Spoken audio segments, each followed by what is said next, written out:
Қайырлы күн, сәлеметсіздер ме балалар? Бүгінгі біздің тақырыбымыз атомның тотығу дәрежесі, негізгі топшада және периодта элементтер қасиеттерінің периодты өзгеруі.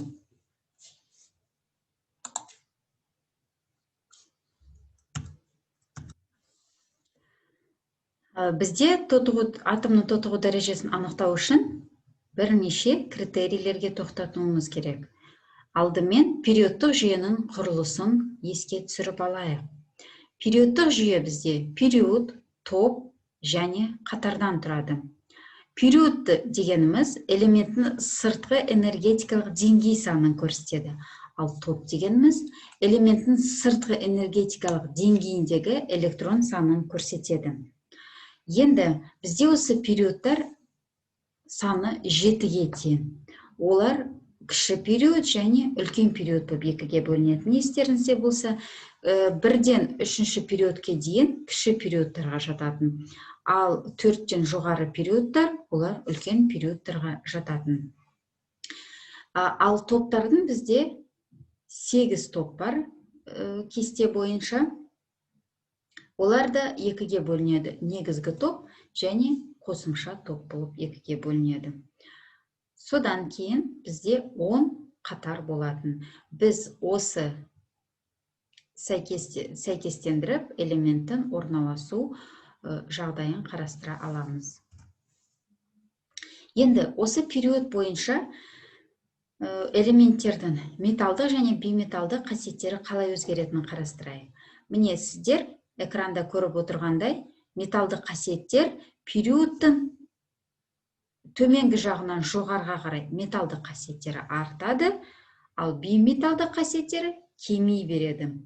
Ал егерде топ бойынша қарайтын болсақ, топтың өсу ретімен бейметалдық қасиет артады, ал топтың кему ретімен металдық қасиеті кемиді.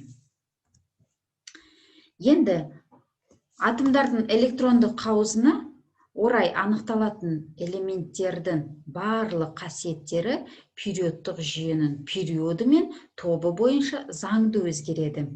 Себебі ұқсас элементтердің электрондық құрылымы ұқсас болып келеді, бірақ бірдей емес. Сондықтан топта және топшада бір элементтен екіншісіне ауысқан кезде қасиеттердің жай қайталануы емес, олардың заңды өзгеруі байқалады.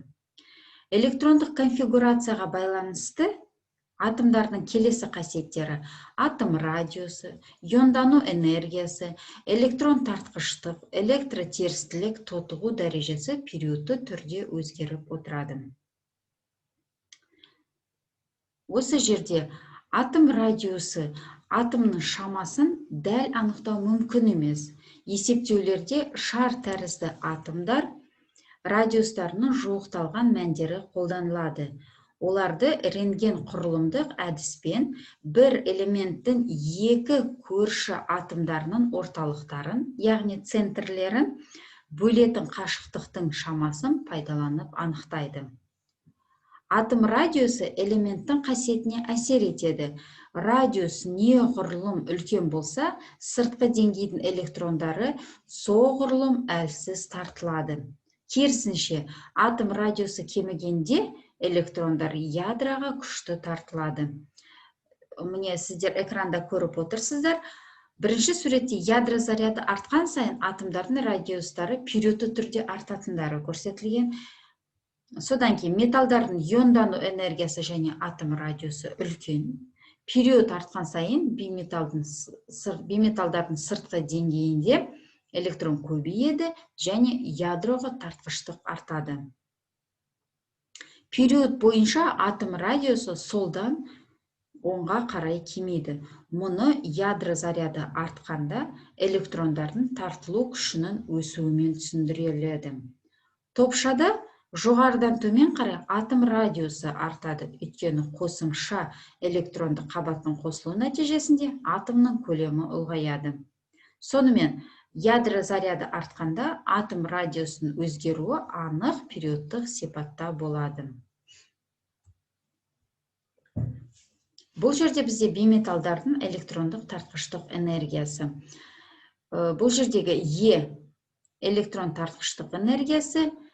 Осы электрон тартқыштық энергиясы неғұрлым үлкен болса, элементтің тотықтырғыш қасиеті айқын білінетін болады. Фтор, бром сияқты бейметалдардың электрон тартқыштық энергиясы жоғары болады. Электротерістілік. Электротерістілік ұғымын ең алғаш рет американдық химик Лайнус Карл енгізген болатын. Электротерістілік ол коваленттік байланысқа электрон жұбын тарту мүмкіндігін көрсететін шама. Период артқан сайын ядраның заряды артады. Топ бойынша төмендеуі скрининг эффектісі жоғарылайды. Сонымен тотығу дәрежесі қандай мәндерге ие? Электронын басқа атомға беретін атомдар 10 тотығу дәрежесіне ие. Олардың электротерістігі қосылыстағы жұбымен салыстырғанда кем болады. Электронды басқа атомнан қосып алатын атомдар теріс тотығу дәрежесіне ие болады. Олардың электротерістігі қосылыстағы жұбымен салыстырған кезінде артық болады. Жай зат молекуласындағы атомдардың тотығу дәрежесі 0-ге тең болады. Элемент атомның тотығу дәрежесі ол шартты ұғым болып келеді. Оны заттарды жіктеген кезде, қасиеттерін сипаттағанда қолданып, элементтің қандай қасиет көрсететінін анықтайды. Мысалы, күкірт қышқылындағы тотығу дәрежесі плюс 6-ға тең, яғни ол басқа электрон бере алмайды, тотықтырғыш қасиет көрсетеді. Ал күкіртсутекте күкірттің тотығу дәрежесі ең төменгі тотығу дәрежесі көрсетіп, тотықсыздандырғыш қасиетке көрсетеді. Енді дәптерлеріңізді алып, қорытынды жазып алайық. Электронды қауыздың құрылысына байланысты атомдардың барлық қасиеттері периодты түрде өзгереді. Бір периодта элементтердің иондану энергиясы ядро заряды өскенде және атом радиусы кеміген кезінде солдан оңға қарай өседі. Негізгі топшаларда ол жоғарыдан төмен қарай ядродан электрон қашықтығының артуына сай кемейді. Ал период бойынша атом радиусы солдан оңға қарай кемейді. Мұны ядро заряды артқанда электрондардың тартылу күшінің өсуімен түсіндіріледі. Ұқсас элементтердің электрондық деңгейінің саны ядро зарядының өсуіне сай артып отырады.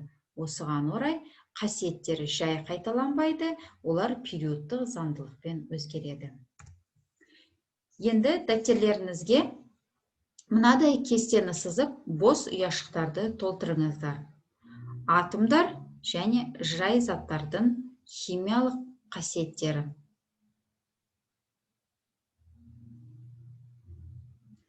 Бүгінгі сабағымыз осымен аяқталды. Назарларыңызға көп-көп рахмет. Сіздерге сәттілік тілеймін.